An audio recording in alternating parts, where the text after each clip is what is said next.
ಓಂ ಶಂಕರಂ ಶಂಕರಾಚಾರ್ಯಂ ಕೇಶವಂ ಬಾದರಾಯಣಂ ಸೂತ್ರಭಾಸ್ಯಕೃತೌ ವಂದೇ ಭಗವಂತೌ ಪುನಃ ಪುನಃ ಭಗವಂತೌ ಪುನಃ ಪುನಃ.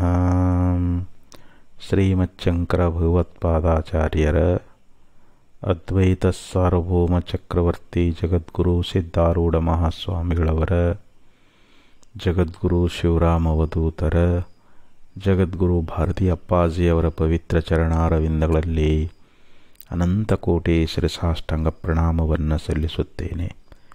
ಶ್ರವಣಾಪೇಕ್ಷಿಗಳಾದ ತಮ್ಮೆಲ್ಲರಿಗೂ ಅನೇಕ ಶರಣಾರ್ಥಿಗಳು. ಶ್ರೀಮಚ್ಚಂಕರ ಭಗವತ್ಪಾದಾಚಾರ್ಯರು ಪ್ರಶ್ನೋತ್ತರಿ ಮಣಿರತ್ನಮಾಲಾ ಎಂಬ ಗ್ರಂಥದೊಳಗೆ 6ನೇ ಶ್ಲೋಕದೊಳಗೆ ಒಂದು ಪ್ರಶ್ನೆಯನ್ನು ಮಾಡಿ ಅದಕ್ಕೆ ಸುಂದರವಾಗಿರ್ತಕ್ಕಂಥ ಉತ್ತರವನ್ನು ಕೊಡ್ತಾ ಇದ್ದಾರೆ. ಕೋವಾ ಮಹಾಂಧ, ಈ ಲೋಕದೊಳಗೆ ದೊಡ್ಡ ಕುರುಡ ಯಾರು ಅಂತ. ಅಂಧ ಅಂದರೆ ಕುರುಡ. ಇಲ್ಲಿ ಮಹಾಂಧ ಅನ್ನುವಂಥ ಶಬ್ದವನ್ನು ಹಾಕಿದ್ದಾರೆ. ಎಲ್ಲರಿಗಿಂತಲೂ ದೊಡ್ಡ ಕುರುಡ ಅಂತ. ಈಗ ಒಬ್ಬನಿಗೆ ಕಣ್ಣು ಕಾಣುವುದಿಲ್ಲ ಅಂದರೆ ಹೊರಗಿನ ದೃಶ್ಯಗಳನ್ನು ನೋಡುವಂಥ ಕಣ್ಣು ಅದಾವ. ಇನ್ನೊಂದು ಕಣ್ಣು ಅದ, ಅದು ಒಳಗಿನ ಕಣ್ಣು, ಅದು ವಿವೇಕ ಅನ್ನುವಂಥ ಕಣ್ಣು. ಈ ಹೊರಗಿನ ಕಣ್ಣು ಅನ್ನುವಂಥದ್ದು ಇಲ್ಲದೇ ಇದ್ದರೆ ನಾವು ಜಗತ್ತನ್ನು ನೋಡಲಿಕ್ಕಾಗೋದಿಲ್ಲ. ಆದರೆ ಒಳಗಿರ್ತಕ್ಕಂಥ ವಿವೇಕ ಅನ್ನುವಂಥ ಕಣ್ಣನ್ನು ನಾವು ಕಳ್ಕೊಂಡೀವಿ ಅಂತಂದ್ರೆ ನಮ್ಮ ಜೀವನದೊಳಗೆ ಭಾಳ ಅನರ್ಥ ಉಂಟಾಗ್ತದೆ. ಹೊರಗಿನ ಬಾಹ್ಯ ಕಣ್ಣಿಲ್ದವನಿಗೆ ಅವನಿಗೆ ಮಾತ್ರ ಅದು ಅನರ್ಥ. ಆದರೆ ವಿವೇಕ ಅನ್ನುವಂಥ ಕಣ್ಣನ್ನು ಕಳ್ಕೊಂಡಿದ್ದ ಅಂತಂದ್ರೆ ಅವನಿಂದ ತನಗೂ ಹಾನಿ ಮಾಡಿಕೊಳ್ತಾನೆ, ಸಮಾಜಕ್ಕೂ ಕೂಡ ಅವನಿಂದ ಹಿತವಾಗಿರ್ತಕ್ಕಂಥದ್ದಾಗೋದಿಲ್ಲ, ಸಮಾಜಕ್ಕೂ ಅನರ್ಥವನ್ನು ಉಂಟು ಮಾಡ್ತಾನೆ ಅಂತ. ಅದಕ್ಕೆ ಇಲ್ಲಿ ನಮಗೆ ವಿವೇಕ ಅನ್ನುವಂಥ ಕಣ್ಣು ಇರಬೇಕು ಅಂತ ಹೇಳ್ತಾ ಇದ್ದಾರೆ. ಸತ್ಸಂಗಶ್ಚ ವಿವೇಕಶ್ಚ ನಿರ್ಮಲಂ ನಯನದ್ವಯಂ ಯಸ್ಯ ನಾಸ್ತಿ ನರಸ್ಸೋಂದಃ ಕಥಂ ನ ಸ್ಯಾದ ಮಾರ್ಗಗಃ. ಗರುಡ ಪುರಾಣದಲ್ಲಿ ಒಂದು ಶ್ಲೋಕದಲ್ಲಿ ಹೇಳ್ತಾರೆ. ಸತ್ಸಂಗಶ್ಚ ವಿವೇಕಶ್ಚ. ಸತ್ಸಂಗ ಅಂದ್ರೇನು? ಒಳ್ಳೆಯವರ ಜೊತೆಯಲ್ಲಿ ನಾವು ಸೇರುವುದು. ಯಾರು ಜ್ಞಾನಿಗಳದಾರ, ಶರಣ ಸಂತರದಾರ, ಮಹಾನುಭಾವಿಗಳದಾರ, ದೊಡ್ಡವ್ರ ಜೊತೆಯೊಳಗೆ ನಾವು ಯಾವಾಗಲೂ ಅವರ ಜೊತೆ ಸೇರಬೇಕು, ನಾವು ಅವ್ರ ಸಂಘವನ್ನು ಮಾಡಬೇಕು. ಆಮೇಲೆ ನಮ್ಮಲ್ಲಿ ವಿವೇಕ ಅನ್ನುವಂಥದ್ದು, ಯಾವುದು ಪುಣ್ಯ, ಯಾವುದು ಪಾಪ, ಯಾವುದು ಆತ್ಮ, ಯಾವುದು ಅನಾತ್ಮ, ಯಾವುದು ಧರ್ಮ, ಯಾವುದು ಅಧರ್ಮ ಅನ್ನುವಂಥ ಒಂದು ವಿವೇಕ ಅನ್ನುವಂಥದ್ದು ನಮ್ಮಲ್ಲಿ ಇರಬೇಕು. ಯಾಕಂದರೆ ನಮ್ಮಲ್ಲಿರ್ತಕ್ಕಂಥ ಒಂದು ಪುಣ್ಯ ಆಗಲಿ ಧರ್ಮ ಆಗಲಿ ನಮ್ಮನ್ನು ಯಾವಾಗಲೂ ಕಾಪಾಡ್ತದದು, ನಮಗೆ ಯಾವಾಗಲೂ ಸುಖ ಅನ್ನುವಂಥದ್ದನ್ನು ಕೊಡ್ತದೆ.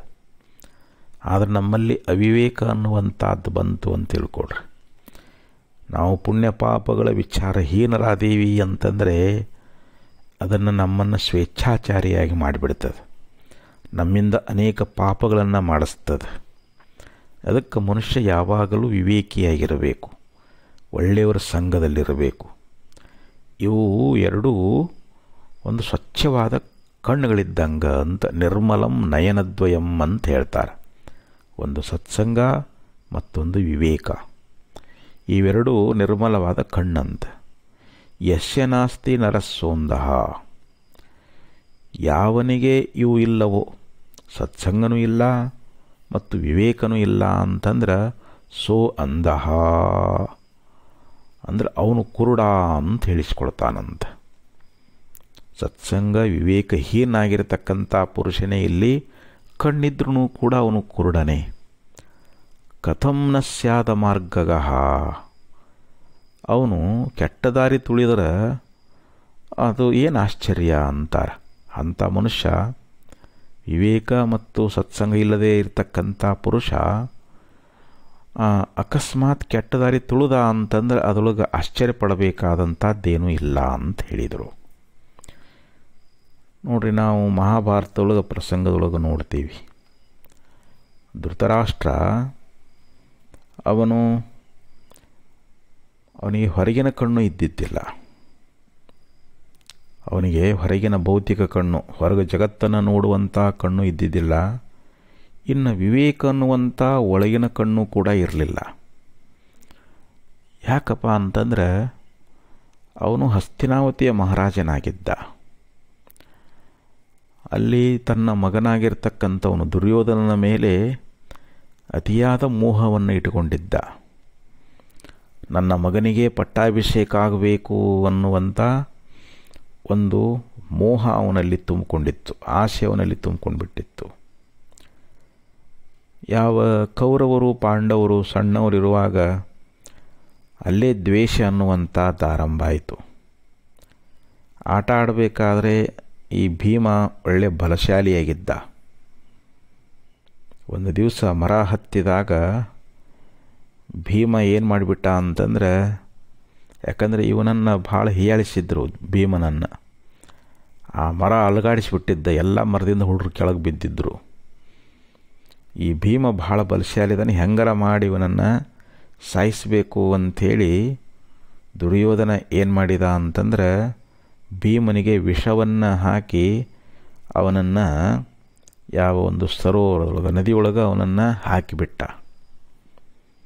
ನೋಡ್ರಿ, ಇದು ಈ ಪ್ರಸಂಗ ಅನ್ನುವಂಥದ್ದು. ಮುಂದೆ ಅವನು ವಾಪಸ್ ಬಂದ ಬಿಡು. ಆದರೂ ಕೂಡ ಇಲ್ಲಿ ಧೃತರಾಷ್ಟ್ರ ದುರ್ಯೋಧನಿಗೆ ಶಿಕ್ಷೆಯನ್ನು ಕೊಡಬೇಕಾಗಿತ್ತು. ಇದನ್ನು ತಿಳಿದು ಕೂಡ ಅವನು ಏನೂ ಅವನಿಗೆ ಬೈಲಿಲ್ಲ, ಅವನಿಗೇನೂ ಅನ್ನಲಿಲ್ಲ. ಹಾಗೆ ದುರ್ಯೋಧನ ಶಕುನಿಯ ಸಂಘವನ್ನು ಮಾಡಿ ಕಪಟದಿಂದ ಜೂಜಾಟವನ್ನು ಆಡಿದ. ಅದರೊಳಗೆ ಪಾಂಡವರೆಲ್ಲ ಸೋಲುವಂಥದ್ದಾಯಿತು. ಸೋತವ್ರು ಏನು ಮಾಡಿದರು ಅಂತಂದರೆ, ಅಲ್ಲಿ ಯಾವ ದುರ್ಯೋಧನನ ಒಂದು ಸೇವಕರಾಗುವಂಥ ಪ್ರಸಂಗ ಬಂತು. ಆ ದ್ರೌಪದಿಯ ವಸ್ತ್ರಾಪರಣ ಅನ್ನುವಂಥ ಮಾಡುವಂಥ ಸಂದರ್ಭದೊಳಗೆ ತುಂಬಿದ ಸಭೆಯೊಳಗೆ ತನ್ನ ಎದುರಿನಲ್ಲೇ ಒಬ್ಬ ಒಳ್ಳೆಯ ಪತಿವ್ರತೆಯಾಗಿರ್ತಕ್ಕಂಥ ಸ್ತ್ರೀಯಳ ವಸ್ತ್ರಾಪರಣ ನಡೀತಾ ಇದ್ರೂ ಕೂಡ ಧೃತರಾಷ್ಟ್ರ ಅದು ತಪ್ಪಂತ ಹೇಳುವಂಥ ಶಕ್ತಿ ಅವನಲ್ಲಿದ್ರೂ ಕೂಡ ಅವ ಅದನ್ನು ತಡೀಲಿಲ್ಲ. ಅದನ್ನು ಸುಮ್ಮನೆ ಕುಂತಿದ್ದ ಇಷ್ಟೆಲ್ಲ ನಡೆದ್ರೂ. ಯಾಕಂದರೆ ಅವನಿಗೆ ದುರ್ಯೋಧನ ಮೇಲೆ ಅತಿಯಾದ ಒಂದು ಪ್ರೇಮ ಅನ್ನುವಂಥದ್ದು, ಅತಿಯಾದ ಪ್ರೀತಿ ವಾತ್ಸಲ್ಯವನ್ನು ಇಟ್ಟುಕೊಂಡಿದ್ದ. ಯಾಕಂದರೆ ಅಲ್ಲಿ ಸತ್ಯದ ಮಾರ್ಗದಲ್ಲಿ ನಡಿಬೇಕಾಗಿತ್ತು. ಅವನು ತನ್ನ ಮಗ ಮಾಡ್ತಾ ಇರೋದು ತಪ್ಪು ಅಂತ ಅವನು ತೋರಿಸ್ಬೇಕಾಗಿತ್ತು, ಹೇಳಬೇಕಾಗಿತ್ತು. ಮತ್ತು ಅವರೆಲ್ಲ ವನವಾಸ ಮುಗಿಸ್ಕೊಂಡು ಬಂದ ಕೂಡಲೇ ಪಾಂಡವರಿಗೆ ಮತ್ತು ಈ ಯಾವ ತನ್ನ ಮಕ್ಕಳಾಗಿರ್ತಕ್ಕಂಥ ಕೌರವರಿಗೆ ಅರ್ಧ ರಾಜ್ಯವನ್ನು ಬಿಟ್ಟು ಕೊಡಬೇಕಾಗಿತ್ತು. ಅವ್ರು ಹೇಳಬೇಕಾಗಿತ್ತು ಮಗನಿಗೆ, ಇಲ್ಲಪ್ಪ ಅವರಿಗೆ ಅರ್ಧ ರಾಜ್ಯ ಕೊಡುವಂತ ಹೇಳಬೇಕಾಗಿತ್ತು. ನೋಡಿ, ಇಂಥ ಒಂದು ಬುದ್ಧಿ ಇಲ್ಲದವನು, ವಿವೇಕ ಇಲ್ಲದವನು ಇವನು ಮಹಾಂದ ಅಲ್ಲೇನು ಅಂತ ಕೇಳ್ತಾ ಇದ್ದಾರೆ.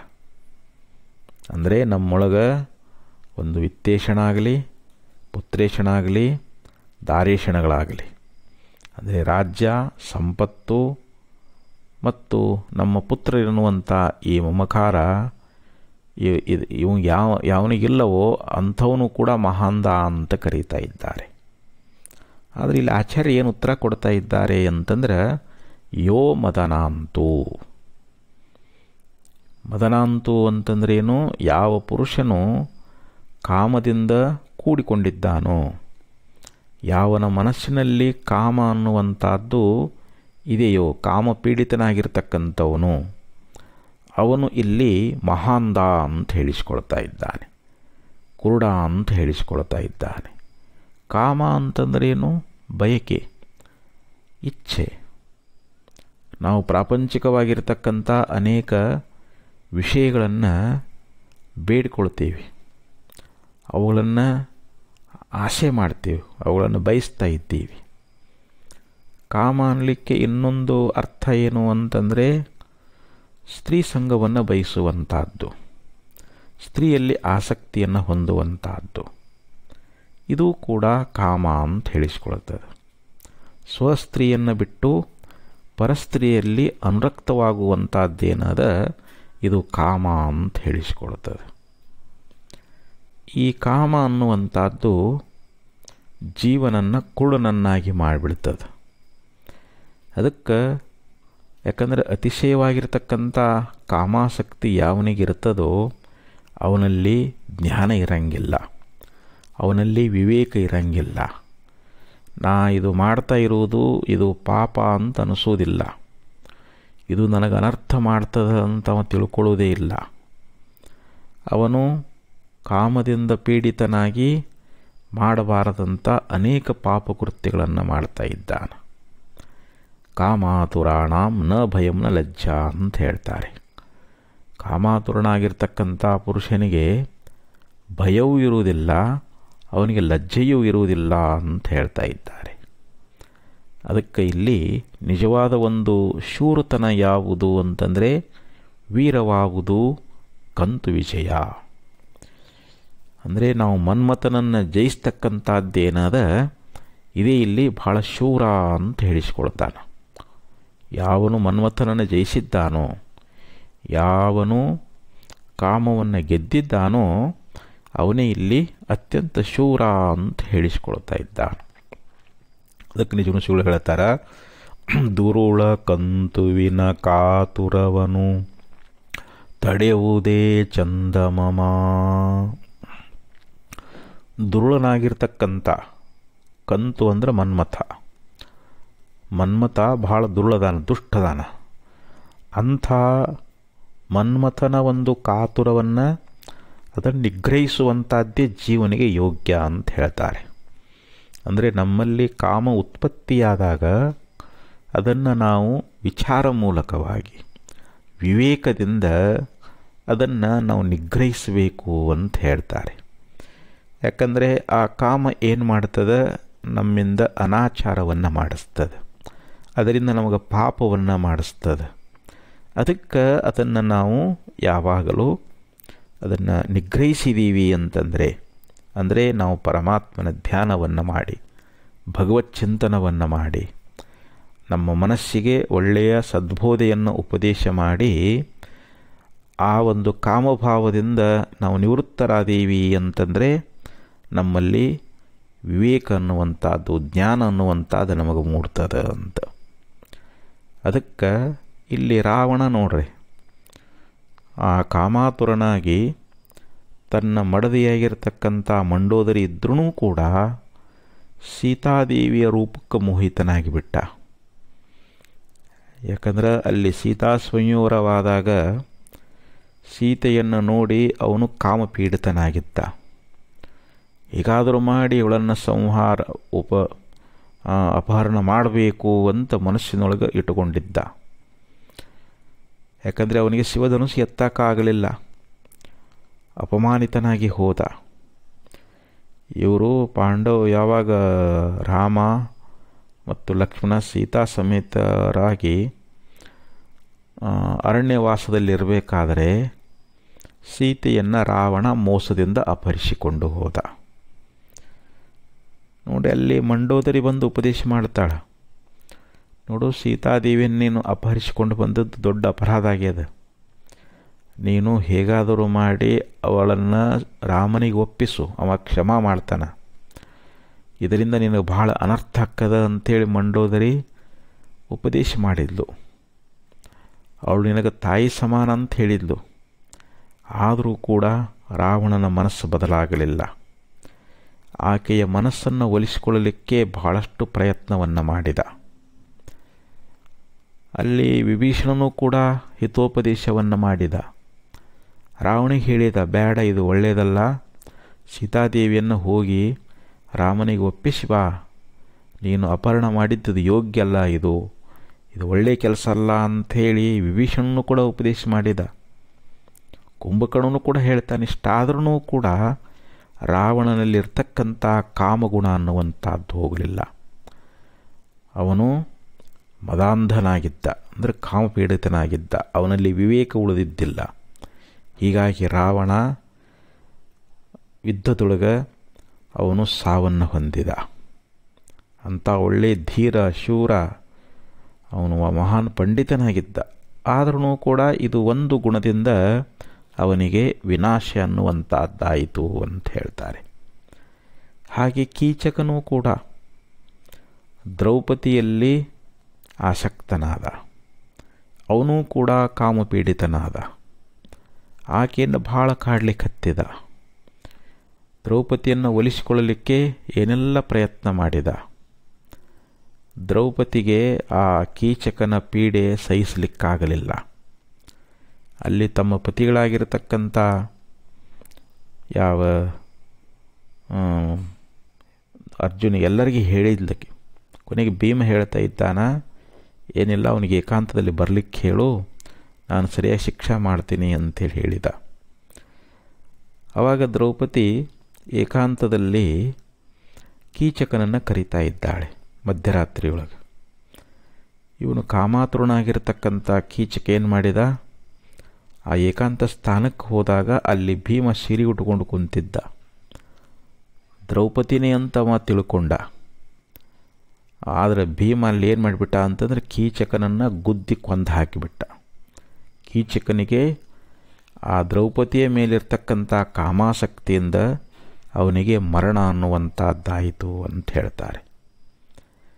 ಅದಕ್ಕೆ ಇಲ್ಲಿ ಇಂಥ ಅನೇಕ ಉದಾಹರಣೆಗಳನ್ನು ನಾವು ನೋಡ್ತಾ ಇದ್ದೀವಿ. ಕೀಚಕ ಆಗಲಿ, ರಾವಣ ಆಗಲಿ, ಇವರೆಲ್ಲ ಏನಾದರೂ ಅಂತಂದರೆ ಪರಸ್ತ್ರೀಯರಲ್ಲಿ ಅನುರಕ್ತರಾಗಿ ತಮ್ಮ ಪ್ರಾಣವನ್ನು ಕಳ್ಕೊಳ್ಳುವಂಥವರಾದರು. ಮತ್ತು ನಹುಷರಾಜನ ದೃಷ್ಟಾಂತವನ್ನು ಕೇಳಿದ್ದೀರಿ. ನಹುಷನಾಗಿರ್ತಕ್ಕಂಥವನು ಸ್ವರ್ಗಲೋಕವನ್ನು ಪಡ್ಕೊಂಡು ಅಲ್ಲಿ ಯಾವ ಇಂದ್ರನ ಪತ್ನಿಯಾಗಿರ್ತಕ್ಕಂಥ ಶಚಿದೇವಿಯಲ್ಲಿ ಮೋಹಿತನಾದ. ಈಗ ನಾನು ಇಂದ್ರನಾಗಿದ್ದೇನೆ, ನೀನು ನನ್ನ ಪತ್ನಿಯಾಗಬೇಕು ಅಂಥೇಳಿ ಬಯಸಿದ. ಅವನಲ್ಲಿ ಅತಿಯಾದ ಕಾಮಾಸಕ್ತಿ ಎನ್ನುವಂಥದ್ದಿತ್ತು. ಆಕೆಯೂ ಕೂಡ ಒಳ್ಳೆಯ ನೀತಿ ಮಾತುಗಳನ್ನು ಹೇಳಿದ್ಲು. ನಾನು ನಿನಗೆ ಮಾತೃ ಸಮಾನದೀನಿ ಅಂಥೇಳಿ ಏನೆಲ್ಲ ಹೇಳಿದರೂ ಕೂಡ ಅವನು ಅತ್ಯಂತ ಕಾಮದಿಂದ ಕೂಡಿದ್ದರಿಂದ ಅವನಲ್ಲಿ ಒಂದು ವಿವೇಕ ಉಳ್ಕೊಂಡಿದ್ದಿಲ್ಲ, ವಿವೇಕವನ್ನು ಕಳ್ಕೊಂಡಿದ್ದ.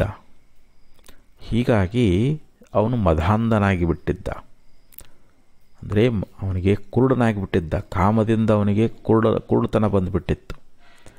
ಹೀಗಾಗಿ ಅವನು ವಿಚಾರ ಮಾಡೋಕ್ಕೆ ಹೋಗಲಿಲ್ಲ. ಧರ್ಮ ಅಧರ್ಮಗಳ ಬಗ್ಗೆ ಅವನಿಗೆ ವಿಚಾರ ಮಾಡಲಿಕ್ಕೆ ಹೋಗಲಿಲ್ಲ. ಆವಾಗ ಆಕೆ ನಂದು 1 ತಿಂಗಳ ವ್ರತ ಆದ, 1 ತಿಂಗಳಾದ ಬಳಿಕ ಸಪ್ತ ಋಷಿಗಳು ನಿನ್ನನ್ನು ಪಲ್ಲಕ್ಕಿಯಲ್ಲಿ ಹೊತ್ತು ತಗೊಂಡು ಬಂದ್ರೆ ನಾನು ನಿನ್ನನ್ನು ಸ್ವೀಕಾರ ಮಾಡ್ತೀನಿ ಅಂತಂದಾಗ ಸಂತೋಷದಿಂದ ಒಪ್ಪಿಕೊಂಡ. 1 ತಿಂಗಳ ಪರ್ಯಂತರವಾಗಿ ಕಾಯ್ದ. 1 ತಿಂಗಳು ಮುಗೀತು. ಸಪ್ತ ಋಷಿಗಳನ್ನ ಕಳಿಸಿದ. ಪಲ್ಲಕ್ಕಿಯಲ್ಲಿ ಕೂತ್ಕೊಂಡ. ನನ್ನನ್ನು ಹೊತ್ತುಕೊಂಡು ಶಚಿದೇವಿ ಹತ್ರ ಕರ್ಕೊಂಡು ಹೋಗ್ರಿ ಅಂತಂದ. ಆವಾಗ ಅವರು ಮತ್ತೆ ಇಂದ್ರನ ಸ್ಥಾನ ಪಡ್ಕೊಂಡಾನ. ಇವನು ಎಂಥ ಪಾಪ ಕೆಲಸ ಮಾಡ್ತಾ ಇದ್ದಾನಲ್ಲ ಅಂತ ಅವರೆಲ್ಲ ಹೇಳಿದ್ರು, ಇದು ಒಳ್ಳೆಯದಲ್ಲ ನಿನಗೆ, ಇದರಿಂದ ಅನರ್ಥ ಆಗ್ತೈತಿ, ನೋಡಿ ವಿಚಾರ ಮಾಡು ಅಂತ ಹೇಳಿದರು. ಆದರೂ ಕೂಡ ನಹುಷ ಅವನು ಕೇಳಿಲ್ಲ. ಒಂದು ಅಧಿಕಾರ ಮದ, ನೀವು ನನ್ನನ್ನು ಹೊರಲೇಬೇಕು ಅಂತಂದಾಗ ಆಗಲಿ ಅಂತ ಸಪ್ತ ಋಷಿಗಳು ಅವನನ್ನು ಪಲ್ಲಕ್ಕಿಯಲ್ಲಿ ಹೊತ್ತರು. ಹೋಗಬೇಕಾದ್ರೆ ಸ್ವಲ್ಪ ನಿಧಾನ ಆಗಿ ಹೊರಟ್ರು ಅವರು. ಆವಾಗ ಅವನು ಸರ್ಪ ಅಂತ ಹೇಳಿದ ನಹುಷ. ಆವಾಗ ಅವ್ರಿಗೆ ಕೋಪ ಬಂತು. ಋಷಿಗಳು, ದುರ್ವಾಸ ಋಷಿಗಳು ಕೋಪದಿಂದ ಏನಂದರು, ಎಲ್ಲೋ ನಿನ್ನ ಮಾತೃ ಸಮಾನಳಾಗಿರ್ತಕ್ಕಂಥ ಶಚಿದೇವಿಯಲ್ಲಿ ನೀನು ಕಾಮಾತುರನಾಗಿ ಹೋಗ್ತಾ ಇದ್ದೀಯಲ್ಲ, ಇದು ನೀನು ಮಾಡುವಂಥ ಮಹಾಪಾಪಕ್ಕೆ ನೀನು ಭೂಲೋಕದೊಳಗೆ ಹೆಬ್ಬಾವಾಗಿ ಬೀಳುವಂತ ಶಾಪ ಹಾಕಿಬಿಟ್ರು. ಆ ಕ್ಷಣದಲ್ಲಿಯೇ ಅವನು ಆ ಸ್ವರ್ಗಲೋಕದಿಂದ ಪತಿತನಾಗಿ ಭೂಲೋಕದೊಳಗೆ ಹೆಬ್ಬಾವಾಗಿ ಬಿದ್ದ ಅನ್ನುವಂಥ ನಾವು ಕಥೆಯನ್ನು ಕೇಳ್ತಾ ಇದ್ದೀವಿ. ಅಂದರೆ ಇಲ್ಲಿ ಮಹಾಂದ ಅಂದರೆ ಅತ್ಯಂತ ದೊಡ್ಡ ಕುರುಡ ಯಾರು ಅಂತಂದರೆ ಇಲ್ಲಿ ಯೋ ಮದನಾಂತು ಅಂತ ಹೇಳ್ತಾರೆ. ಯಾವನು ಕಾಮಪೀಡಿತನಾಗಿದ್ದಾನೆಯೋ ಕಾಮಾಸಕ್ತನಾಗಿದ್ದಾನೆಯೋ ಅಂಥವನೇ ಇಲ್ಲಿ ದೊಡ್ಡ ಕುರುಡ ಅಂತ ಹೇಳಿಸ್ಕೊಳ್ತಾ ಇದ್ದಾನೆ. ಅದಕ್ಕೆ ಅದು ಒಳ್ಳೆಯದಲ್ಲ ಅಂತ ಹೇಳಿದರು.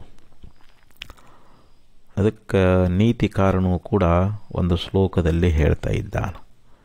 ವಿಶ್ವಾಮಿತ್ರ ಪರಾಶರ ಪ್ರವೃತಯೋ ವಾತಾಂಬುಪರ್ಣಾಶನ ಸ್ಥೇಪಿ ಸ್ತ್ರೀಮುಖ ಪಂಕಜಂ ಸುಲಲಿತಂ ದೃಷ್ಟ್ವೈವ ಮೋಹಂ ಗತಾ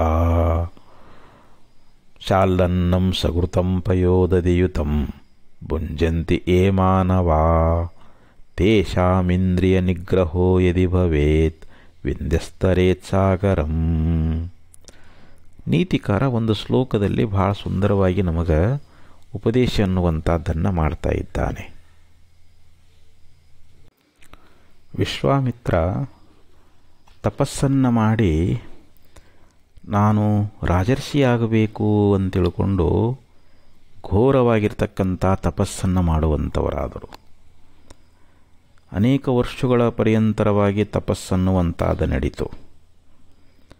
ದೇವೇಂದ್ರನಿಗೆ ಚಿಂತೆಯಾಯಿತು. ಎಲ್ಲಿ ವಿಶ್ವಾಮಿತ್ರ ತಪಸ್ಸು ಮಾಡಿ ಇವನು ಭೂಲೋಕವನ್ನು ಜಯಿಸಿ ಮತ್ತೆ ಸ್ವರ್ಗಲೋಕಕ್ಕೆ ದಾಳಿ ಮಾಡ್ತಾನೋ ಏನೋ, ಮತ್ತೆ ನನ್ನ ಸ್ಥಾನ ಅನ್ನುವಂಥದ್ದು ನಾನು ಬಿಟ್ಟು ಕೊಡಬೇಕಾಗ್ತದೆ. ಹೇಗಾದರೂ ಮಾಡಿ ವಿಶ್ವಾಮಿತ್ರನ ತಪಸ್ಸನ್ನು ಭಂಗ ಮಾಡಿಸಬೇಕು ಅಂಥೇಳಿ ತನ್ನಲ್ಲಿರುವಂಥ ಅಪ್ಸರಾ ಸ್ತ್ರೀಯರನ್ನು ಕಳಿಸಿಕೊಡ್ತಾ ಇದ್ದಾನೆ. ಆ ವಿಶ್ವಾಮಿತ್ರನ ತಪಸ್ಸನ್ನು ಭಂಗ ಮಾಡಿರಿ ಅಂಥೇಳಿ. ಆವಾಗಲೇ ಅಪ್ಸರಾ ಸ್ತ್ರೀಯರು ಬಂದು ಅನೇಕ ಹಾವಭಾವಗಳಿಂದ ಅವನನ್ನು ಒಲಿಸಲಿಕ್ಕೆ ಪ್ರಯತ್ನ ಮಾಡ್ತಾರೆ. ಆದರೆ ಅವನ ತಪಸ್ಸನ್ನುವಂಥದ್ದು ಭಂಗ ಆಗೋದಿಲ್ಲ. ಯಾವಾಗ ಮೇನಕೆಯನ್ನು ಕಳಿಸಿಕೊಡ್ತಾ ಇದ್ದಾನೆ ದೇವೇಂದ್ರ, ಮೇನಕೆ ಬಂದು ಅಲ್ಲಿ ನೃತ್ಯವನ್ನು ಮಾಡ್ತಾ ಅನೇಕ ಹಾವಭಾವಗಳಿಂದ ಅವನ ಮನಸ್ಸನ್ನು ಗೆಲ್ತಾ ಇದ್ದಾಳೆ. ಅಲ್ಲಿ ವಿಶ್ವಾಮಿತ್ರ ಏನಾದ ಅಂತಂದರೆ ಆ ಮೇನಕೆಯ ಸೌಂದರ್ಯಕ್ಕೆ ಮೋಹಿತನಾಗಿ ಕಾಮವಶನಾಗ್ತಾ ಇದ್ದಾನೆ. ಅವರಲ್ಲಿ ಕಾಮಾಸಕ್ತಿ ಎನ್ನುವಂಥದ್ದು ಉಂಟಾಗ್ತದೆ. ಆ ಮೇನಕೆಯನ್ನು ಮದುವೆ ಮಾಡಿಕೊಳ್ತಾ ಇದ್ದಾನೆ. ಗಾಂಧರ್ವಿದಿಂದ ಮದುವೆಯನ್ನು ಮಾಡಿಕೊಂಡು ಅವಳಿಂದ ಯಾವ ಒಂದು ಶಕುಂತಲೆ ಎನ್ನುವಂಥ ಪುತ್ರನನ್ನು ಪಡೀತಾ ಇದ್ದಾನೆ. ಆವಾಗ ಅವಳು ಮೇನಕೆ ಸ್ವರ್ಗಲೋಕಕ್ಕೆ ಹೋಗಿಬಿಡ್ತಾ ಇದ್ದಾಳೆ. ಅಲ್ಲಿ ಶಕುಂತ ಅನ್ನುವಂಥ ಪಕ್ಷಿಗಳು ಆ ಮೇನಕೆಯನ್ನು ಜೋಪಾನ ಮಾಡ್ತಾವೆ. ಯಾಕೆ ವಿಶ್ವಾಮಿತ್ರನು ತಪಸ್ಸಿಗೆ ಹೋಗಿಬಿಡ್ತಾ ಇದ್ದಾನೆ, ಆ ಮಗುವನ್ನು ಬಿಟ್ಟು ಅಲ್ಲೇ ಹೋಗಿಬಿಡ್ತಾ ಇದ್ದಾನೆ. ಆ ಶಕುಂತ ಪಕ್ಷಿಗಳು ಆ ಮಗುವನ್ನು ಜೋಪಾನ ಮಾಡಿದ್ರಿಂದ ಶಕುಂತಲ ಅನ್ನುವಂಥ ಯಾವ ನಾಮ ಅನ್ನುವಂಥದ್ದು ಆಕೆಗೆ ಬರ್ತಾ ಇದೆ. ಋಷಿಗಳ ಆಶ್ರಮದಲ್ಲಿ ಆಕೆ ಬೆಳೀತಾ ಇದ್ದಾಳೆ. ಮುಂದೆ ದುಷ್ಯಂತನಿಗೂ ಶಕುಂತಲೆಗೂ ಮದುವೆ ಆಗ್ತದೆ ಇರಲಿ. ಅಂತೂ ಇಲ್ಲಿ ವಿಶ್ವಾಮಿತ್ರ ಅನ್ನುವಂಥ ಮಹರ್ಷಿಗಳು ಏನು ಮಾಡಿದರು ಅಂತಂದರೆ ಕಾಮಾತುರರಾಗಿ ತಮ್ಮ ತಪಸ್ಸನ್ನು ಭಂಗ ಆಗುವಂತಹದ್ದಾಯಿತು. ಪರಾಶರ ಋಷಿಗಳು ಕೂಡ ಆ ನದಿಯನ್ನು ದಾಟುವಂಥ ಸಮಯದೊಳಗೆ ಮತ್ಸ್ಯಗಂಧಿಗೆ ಮೋಹಿತರಾಗಿ ಅವರೂ ಕೂಡ ಏನು ಮಾಡಿದರು ಅಂತಂದರೆ ಒಬ್ಬ ಪುತ್ರನನ್ನು ಪಡೀತಾ ಇದ್ದಾರೆ. ಹಿಂಗೆ ಇಲ್ಲಿ ವಿಶ್ವಾಮಿತ್ರ, ಪರಾಶರ ಮೊದಲಾಗಿರತಕ್ಕಂಥ ಅನೇಕ ಋಷಿ ಮುನಿಗಳೂ ಕೂಡ ವಾತಾಂಬುಪರ್ಣಾಸನ ಗಾಳಿಯನ್ನು ಸೇವಿಸುತ್ತಾ ಮತ್ತು ನೀರನ್ನು ಕುಡಿಯುತ್ತಾ ಒಣಗಿದ ಎಲೆಗಳನ್ನು ತಿನ್ನುತ್ತಾ ಅವರು ತಪಸ್ಸನ್ನು ಮಾಡುವಂಥವರಾದರು. ಅಂಥ ಯಾವ ಋಷಿ ಮುನಿಗಳೇ ಅರಣ್ಯದಲ್ಲಿ ಏಕಾಂತಲ್ಲಿ ವಾಸವಾಗಿದ್ದರೂ ಕೂಡ ಸ್ಥೇಪಿ ಸ್ತ್ರೀಮುಖ ಪಂಕಜಂ ಸುಲಲಿತಂ ದೃಷ್ಟ್ವೈವ ಮೋಹಂ ಗತಾ, ಅವರೂ ಕೂಡ ಆ ಸ್ತ್ರೀಯ ಸೌಂದರ್ಯವನ್ನು ನೋಡಿ, ಅವರ ಸುಲಲಿತವಾಗಿರ್ತಕ್ಕಂಥ ಮನೋಹರವಾಗಿರ್ತಕ್ಕಂಥ ಆ ಸ್ತ್ರೀಯರನ್ನು ನೋಡಿ ಅವರು ಮೋಹವನ್ನು ಹೊಂದುವಂಥವರಾದರು. ಅಂಥ ಋಷಿಗಳಿಗೆ ಮೋಹ ಅನ್ನುವಂಥದ್ದು ಬಿಟ್ಟಿಲ್ಲ. ಇನ್ನು ಈ ಮರ್ತ್ಯಲೋಕದೊಳಗೆ ಯಾವ ಸಾಮಾನ್ಯರಾಗಿರ್ತಕ್ಕಂಥ ಪುರುಷರು ಶಾಲನ್ನಂ ಸಘೃತಂ ಪಯೋ ದಧಿಯುತಂ ಪುಂಜಂತಿ ಏ ಮಾನವಾಂ, ಯಾವ ಮನುಷ್ಯರು ಹಾಲು ತುಪ್ಪ ಒಳ್ಳೆಯ ಮೃಷ್ಟಾನ್ನವಾಗಿರತಕ್ಕಂಥ ಭೋಜನ, ಶಾಲನ್ನಂ ಸಘೃತಂ ಪಯೋದಧಿಯುತಂ, ಹಾಲು ಮೊಸರಿಂದ ಯುಕ್ತವಾಗಿರ್ತಕ್ಕಂಥ ಯಾವ ಪಂಚಪಕ್ವಾನ್ನವನ್ನು ಯಾವ ಮನುಷ್ಯ ಊಟ ಮಾಡ್ತಾ ಇದ್ದಾನೆಯೋ ತೇಷಾಂ ಇಂದ್ರಿಯ ನಿಗ್ರಹೋ ಯದಿ ಭವೇತ್, ಅವನು ಒಂದು ವೇಳೆ ತನ್ನ ಮನಸ್ಸನ್ನು ತನ್ನ ಇಂದ್ರಿಯನ ಸಂಯಮನ ಮಾಡ್ತಾನೆ ಅಂತಂದ್ರೆ ವಿಂಧ್ಯಂ ತರೇತ್ ಸಾಗರಂ ಅಂತ, ವಿಂಧ್ಯ ಪರ್ವತವು ಸಾಗರವನ್ನು ದಾಟಿದಂತೆ ಅಂತ ತಿಳಿಯುತ್ತೇನೆ ಅಂತ ಹೇಳ್ತಾರೆ. ಅಂದರೆ ವಿಂಧ್ಯ ಪರ್ವತ ಸಾಗರದ ಮೇಲೆ ಚಲಿಸಲಾರದು, ಅದನ್ನು ದಾಟಲಾರದು. ಹಾಗೆ ಇಂದ್ರಿಯ ಸಂಯಮನ ಮಾಡುವುದು ಕೂಡ ಅದರಷ್ಟೇ ಕಷ್ಟವಾಗಿರತಕ್ಕಂಥದ್ದು ಅನ್ನುವಂಥ ಮಾತನ್ನು ನೀತಿಕಾರ ಒಂದು ಶ್ಲೋಕದಲ್ಲಿ ಹೇಳ್ಕೊಂಡು ಬರ್ತಾ ಇದ್ದಾನೆ. ಅದಕ್ಕೆ ನಾವು ನಮ್ಮ ಮನಸ್ಸನ್ನುವಂಥದ್ದನ್ನು ಭಗವತ್ ಚಿಂತನದೊಳಗೆ ಹಚ್ಚಬೇಕು. ಯಾವಾಗಲೂ ನಮ್ಮ ಮನಸ್ಸು ಆತ್ಮವಿಚಾರವನ್ನು ಮಾಡಬೇಕು. ಮನಸ್ಸಿನೊಳಗೆ ಆತ್ಮಾನಾತ್ಮ ವಿಚಾರ ಮಾಡಬೇಕು. ನಮ್ಮಲ್ಲಿ ವಿವೇಕ ಉದಯ ಆಗಬೇಕಂತಾರೆ. ಸತ್ಯ ಮಿಥ್ಯೆಗಳ ವಿಚಾರ ಮಾಡಬೇಕು ನಾವು ಯಾವಾಗಲೂ. ಸತ್ಯ ಯಾವುದು ಮಿಥ್ಯೆ ಯಾವುದು ಅನ್ನುವಂಥ ಒಂದು ಈ ವಿಚಾರ ಅನ್ನುವಂಥದ್ದು ನಮ್ಮೊಳಗೆ ಬಂತು ಅಂತಂದರೆ ನಮ್ಮ ಮನಸ್ಸನ್ನುವಂಥದ್ದು ಕಾಮನಿಂದ ದೂರ ಆಗ್ತದೆ. ನಮ್ಮಲ್ಲಿ ಕಾಮಾಸಕ್ತಿ ಅನ್ನುವಂಥದ್ದು ಉಂಟಾಗುವುದಿಲ್ಲ. ಆದ್ದರಿಂದ ಇಲ್ಲಿ ಬಿಡಬೇಕು ಬಲು ಹಿಂದೆ ಬರಿದೆ ತನ್ನಿರವನು ಕೆಡಿಸುವ ಕಾಮವಿದನು ಕಂಡ ಯೋಗಿ ಅಂತ ಯೂನುಸ್ಲೋರು ಹೇಳ್ಕೊಂಬರ್ತಾರೆ. ಒಬ್ಬ ಯೋಗಿ ಮುಮುಕ್ಷುವಾಗಿರ್ತಕ್ಕಂಥವನು ಅವನು ಜ್ಞಾನವನ್ನು ಪ್ರಾಪ್ತಿ ಮಾಡಿಕೊಳ್ಬೇಕು. ಅವನಲ್ಲಿ ಒಂದು ವೈರಾಗ್ಯ ಅನ್ನುವಂಥದ್ದು ಬರಬೇಕು, ಅವನು ಮುಕ್ತನಾಗಬೇಕು ಅಂತಂದರೆ ಮೊದಲು ತನ್ನಲ್ಲಿರ್ತಕ್ಕಂಥ ಕಾಮವನ್ನು ಜಯಿಸಬೇಕು ಅಂತ ಹೇಳ್ತಾರೆ. ಯಾಕಂದ್ರೆ ತನ್ನ ಸ್ವರೂಪವನ್ನು ಕೆಡಿಸಿಬಿಡ್ತದೆ, ಅದನ್ನು ಆದಷ್ಟು ದೂರ ಮಾಡಬೇಕು ಅಂತ ಹೇಳಿದರು. ಯಾಕಂದ್ರೆ ಆ ಕಾಮಕ್ಕೆ ಅವಕಾಶ ಕೊಟ್ಟೀವಿ ಅಂತಂದರೆ ಅದರಿಂದ ನಮಗೆ ಅಧೋಗತಿ ಅನ್ನುವಂಥದ್ದು ಉಂಟಾಗ್ತದೆ. ಅದರಿಂದ ನಮಗೆ ಅನೇಕ ಪಾಪಗಳು ಘಟಿಸ್ತಾ ಇದ್ದಾವೆ. ಅದಕ್ಕೆ ಪ್ರಾಪಂಚಿಕವಾಗಿರ್ತಕ್ಕಂಥ ಭೋಗಗಳಲ್ಲಿ ನಾವು ಅನಾಸಕ್ತರಾಗಬೇಕು. ಅದು ನಮ್ಮಲ್ಲಿ ವೈರಾಗ್ಯ ಅನ್ನುವಂಥದ್ದು ಮೂಡಬೇಕಂತಾರೆ. ಅದಕ್ಕೆ ತ್ರಿವಿಧಂ ನರಕಸ್ಯೇದಂ ದ್ವಾರಂ ನಾಶನಮಾತ್ಮನಃ ಕಾಮಕ್ರೋಧಸ್ತಥಾ ಲೋಭ ತಸ್ಮಾದೇತತ್ರಯಂ ತ್ಯಜೇತ್ ಅಂತ ಗೀತೆಯಲ್ಲಿ ಪರಮಾತ್ಮ ಹೇಳ್ತಾನೆ. ನೋಡಪ್ಪ, ನಾವು ನರಕಕ್ಕೆ ಹೋಗಬೇಕಾದ್ರೆ 3 ಮಾರ್ಗಗಳು ಅಂತ ಹೇಳಿದರು ಅವರು. ಒಂದು ಕಾಮ, ಇನ್ನೊಂದು ಕ್ರೋಧ, ಮತ್ತೊಂದು ಲೋಭ. ನಮ್ಮಲ್ಲಿ ಕಾಮ ಒಂದ ಗುಣ ಆದಂದ್ರೂ ಕೂಡ ನಾವು ಅದರಿಂದ ಪಾಪ ಕಾರ್ಯಗಳನ್ನು ಮಾಡಿ ನರಕಕ್ಕೆ ಹೋಗ್ತಾ ಇದ್ದೀವಿ. ಇನ್ನೊಂದು ಕ್ರೋಧ, ನಮ್ಮಲ್ಲಿ ಸಿಟ್ಟು ಅನ್ನುವಂಥ ಅಧಿಕವಾಗಿರ್ತಕ್ಕಂಥ ಸಿಟ್ಟು ಇತ್ತು ಅಂತಂದರೆ ಆ ಸಿಟ್ಟಿನಿಂದಲೂ ಕೂಡ ನಾವು ಅನೇಕ ಪಾಪಗಳನ್ನು ಮಾಡ್ತಾ ಇದ್ದೀವಿ. ಸಿಟ್ಟಿನ ಇದರೊಳಗೆ ನಮ್ಮ ಬುದ್ಧಿಯನ್ನು ಕೊಟ್ಟೀವಿ ಅಂತಂದ್ರೆ ಅದು ಏನು ಅನರ್ಥ ಮಾಡ್ತದಂತ ಹೇಳೋಕ್ಕಾಗೋದಿಲ್ಲ. ಸಿಟ್ಟು ಕೂಡ ನಮ್ಮ ವೈರಿ ಅದದು. ಅದಕ್ಕೆ ಹೇಳ್ತಾರೆ, ಕಾಮಶ್ಚ ಕ್ರೋಧಶ್ಚ ಲೋಭಶ್ಚ ದೇಹೇ ತಿಷ್ಟಂತಿ ತಸ್ಕರಾಹ ಜ್ಞಾನರತ್ನಾಪಹಾರಾಯ ತಸ್ಮಾತ್ ಜಾಗ್ರತ ಜಾಗ್ರತ ಅಂತ ಹೇಳಿದರು. ಈ ಕಾಮ ಕ್ರೋಧ ಲೋಭ ಅನ್ನುವಂಥವರು ನಮಗೆ ವೈರಿಗಳಂತಿವರು. ಹೊರಗಿನ ವೈರಿಗಳೇನು ಮಾಡ್ತಾರೆ, ನಮ್ಮ ಸಂಪತ್ತನ್ನು ಅಪಹರಣ ಮಾಡ್ತಾರೆ. ನಮ್ಮ ಮನೆಯಲ್ಲಿರ್ತಕ್ಕಂಥ ದ್ರವ್ಯವನ್ನು ಬೆಳ್ಳಿ ಬಂಗಾರಗಳನ್ನು ಕಳ್ಳತನ ಮಾಡ್ತಾರೆ. ಆದರೆ ನಮ್ಮ ಒಳಗದ ವೈರಿಗಳು ಯಾರು ಅಂದರೆ ಈ ಕಾಮ ಕ್ರೋಧ ಲೋಭ. ಈ ಕಾಮ ಕ್ರೋಧ ಲೋಭ ಏನದಲ್ಲ, ಇವರ ನಮ್ಮ ದೊಡ್ಡ ವೈರಿಗಳು. ನಮ್ಮಲ್ಲಿರುವಂಥ ಜ್ಞಾನ ಅನ್ನುವಂಥ ರತ್ನವನ್ನು ಅಪಹರಣ ಮಾಡ್ತಾರೆ. ಅದಕ್ಕೆ ಎಚ್ಚರಾಗಿರಬೇಕು ಅಂತಾರೆ. ನಾವು ಎಚ್ಚರವಾಗಿದ್ದರೆ ಯಾವ ಕಳ್ಳರು ನಮ್ಮ ಮನೆಗೆ ಬರೋಂಗಿಲ್ಲ. ನಾವು ಗಾಢವ ನಿದ್ರೆಯೊಳಗಿದ್ರೇ ನಮ್ಮಲ್ಲಿರ್ತಕ್ಕಂಥ ಸಂಪತ್ತು ಅಪಹರಿಸ್ಕೊಂಡು ಹೋಗ್ತಾರೆ. ಹಂಗೆ ಸದಾ ಎಚ್ಚರ ಇದ್ದವನಿಗೆ ಅಂದ್ರೇನು, ನಮ್ಮಲ್ಲಿ ವಿವೇಕ ಇರಬೇಕು ಅಂತ. ಎಚ್ಚರಿಕೆ ಅಂದ್ರೇನು, ನಮ್ಮಲ್ಲಿ ವಿವೇಕ ಅನ್ನುವಂಥದ್ದಿರಬೇಕು ಅಂತ. ಅಂದರೆ ಕಾಮ ಕ್ರೋಧ ಲೋಭಗಳಿಗೆ ನಾವು ಅವಕಾಶ ಕೊಡಬಾರದು. ಇವು ನಮ್ಮ ಮನಸ್ಸಿನಲ್ಲಿ ಬರ್ತದೆ. ನಮ್ಮ ಮನಸ್ಸಿನಲ್ಲಿ ಕಾಮ ಉತ್ಪತ್ತಿ ಆಕ್ಕದ, ಕ್ರೋಧ ಉತ್ಪತ್ತಿ ಆಕ್ಕೈತಿ, ಲೋಭನೂ ಬರ್ತದೆ. ಇವು ನರಕಕ್ಕೆ ದ್ವಾರ ಅಂತಾರೆ. ಇವು ಇದ್ರಾಗ ಏನು 3 ಇರಬೇಕಂತೇನಿಲ್ಲ, ಒಂದೊಂದು ಇದ್ದರೂ ಸಾಕು, ಇವು ನಮಗೆ ನರಕಕ್ಕೆ ಒಯ್ತಾವೆ. ನಮಗೆ ಲೋಭಗುಣ ದುರ್ಯೋಧನಲ್ಲಿ ಬಂತು. ಒಂದು ಸೂಜಿ ತುದಿಗೆ ಹತ್ತಿದಷ್ಟು ಮಣ್ಣು ಸತೆ ಕೊಡೋದಿಲ್ಲ ಅಂತಂದ. ಪಾಂಡವರು ವನವಾಸ ಮುಗಿಸ್ಕೊಂಡು ಬಂದ ಬಳಿಕ ಕೃಷ್ಣ ಅನುಸಂಧಾನಕ್ಕೆ ಬಂದ. ಕೃಷ್ಣ ಪರಮಾತ್ಮ ಕೇಳ್ತಾ ಇದ್ದಾನ, ನೋಡಪ್ಪ ದುರ್ಯೋಧನ, ಅವರು ನಿನ್ನ ಸಹೋದರ ಅದಾರ, ಅವರಿಗೂ ಕೂಡ ಒಂದು ಅರ್ಧ ರಾಜ್ಯವನ್ನು ಬಿಟ್ಟು ಕೊಡು, ಮತ್ತು ಅದಕ್ಕೆ ನೀವು ಒಪ್ಪಲಿಲ್ಲ ಅಂದ್ರೆ ಹೋಗಲಿ ಒಂದು 5 ಹಳ್ಳಿಯನ್ನಾದರೂ ಕೊಡು ಅಂತ ಕೇಳಿಕೊಂಡ. ಅವನು ಒಳ್ಳೆಯ ಉದಾರ ಮನಸ್ಸಿನಿಂದ ಕೊಟ್ಟಿದ್ರೆ ಅವನಿಗೆ ಈ ಯುದ್ಧ ನಡೀತಿದ್ದಿಲ್ಲ, ಅವರಿಗೆ ವಿನಾಶ ಆಗ್ತಿದ್ದಿಲ್ಲ. ಅವನಲ್ಲಿ ಲೋಭಗುಣ ಬಂತು. ಒಂದು ಸೂಜಿ ತುದಿಗೆ ಹತ್ತದಷ್ಟು ಮಣ್ಣು ಕೊಡೋದಿಲ್ಲ ಅಂತಂದಾಗ ಇಲ್ಲಿ ಮಹಾಭಾರತ ಯುದ್ಧ ನಡೆಯುವಂಥದ್ದಾಯಿತು. ಯುದ್ಧದೊಳಗೆ 100 ಮಂದಿ ಕೌರವರು ವಿನಾಶವನ್ನು ಹೊಂದಿಬಿಟ್ರು. ಅದಕ್ಕೆ ಈ ಲೋಭಗುಣ ಅನ್ನುವಂಥದ್ದಿಷ್ಟು ಅನರ್ಥ ಮಾಡ್ತು ಅಂತ.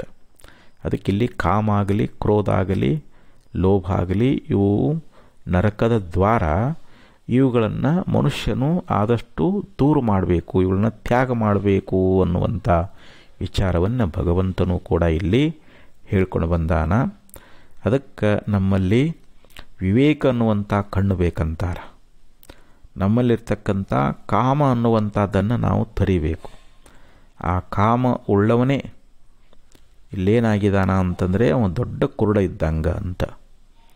ಕಾಮಪೀಡಿತನಾಗಿರ್ತಕ್ಕಂಥ ವ್ಯಕ್ತಿ ಅವನು ದೊಡ್ಡ ಕುರುಡ ಅಂತ ಹೇಳಿಸ್ಕೊಳ್ತಾ ಇದ್ದಾನೆ.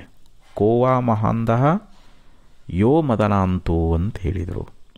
ಮಹಾ ಅಂಧ ಅಂದ್ರೆ ಕೂಡ ದೊಡ್ಡ ಕುರುಡ ಯಾರಪ್ಪ ಅಂತಂದರೆ ಯೋ ಮದನಾಂತು, ಯಾವನು ಕಾಮಪೀಡಿತನಾಗಿದ್ದಾನೋ, ಕಾಮಾಸಕ್ತನಾಗಿದ್ದಾನೋ ಅವನು ಇಲ್ಲಿ ಮಹಾ ಅಂಧ ಅಂತ ಹೇಳಿಸ್ಕೊಳ್ತಾ ಇದ್ದಾನೆ. ಅದಕ್ಕೆ ಇಂಥ ನಾವು ಕಾಮನನ್ನು ಗೆದ್ದೇವಿ ಅಂತಂದರೆ ನಾವು ಶೂರರು, ಧೀರರು ಆಗ್ತಾ ಇದ್ದೀವಿ ಅಂಥೇಳಿ ಹೀಗೆ ಹೇಳ್ಕೊಂಡು ಬರ್ತಾ ಇದ್ದಾರೆ. ಅಂಥ ದುರ್ಗುಣ ನಾವು ದೂರ ಮಾಡಿಕೊಳ್ಳೋಣ ಅಂತ ಹೇಳ್ತಾ ಈ 4 ಮಾಸದ ಕರ್ಪಿಸಿ ಇಲ್ಲಿ ವಿರಾಮ ಮಾಡ್ತಾ ಇದ್ದೇನೆ. ಓಂ ತತ್ಸತ್.